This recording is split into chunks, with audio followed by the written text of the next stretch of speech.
Hello everyone and welcome back to this channel. Welcome back to Twoguysfinance channel. Today we are putting two powerful finance apps head to head. Docyt AI versus Expensify. If you're a business owner or freelancer trying to save time and money, this one is for you. So let's get started. What is their main focus? Docyt AI is AI-powered bookkeeping and accounting automation, while Expensify focuses on expense tracking and reporting. When we look at their AI superpowers, Docyt AI automates reconciliation, categorization, and real-time financial insights, while Expensify's AI superpowers is smart receipt scanning and auto report generation.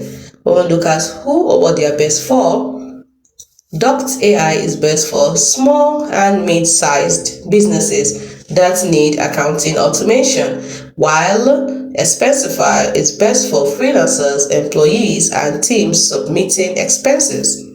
When we look at ease of use, Docyt AI has a modern AI interface, so unfortunately, it has a learning curve for advanced features, while Expensify is very user-friendly and has a simple mobile app.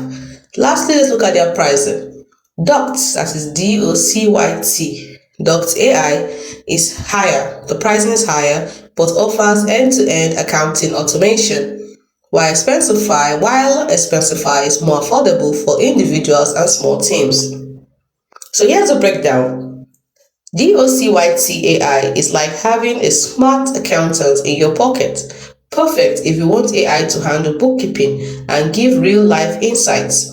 In this case, real-time insights. On the other hand, Expensify keeps things simple, making expense reports and reimbursements quick and painless, especially for freelancers or employees on the go. In short, Docyt AI equals automation powerhouse, while Expensify equals expense report king. Both are great, but your choice depends on whether you need deep AI-driven accounting or just easy expense tracking. That is our 2025 face-off. Docyt AI versus Expensify. Which one fits your workflow better? Drop your pick in the comments below. Do not forget to like, subscribe, and hit the bell for more smart finance breakdowns. Only here on Twoguysfinance. See you in the next one.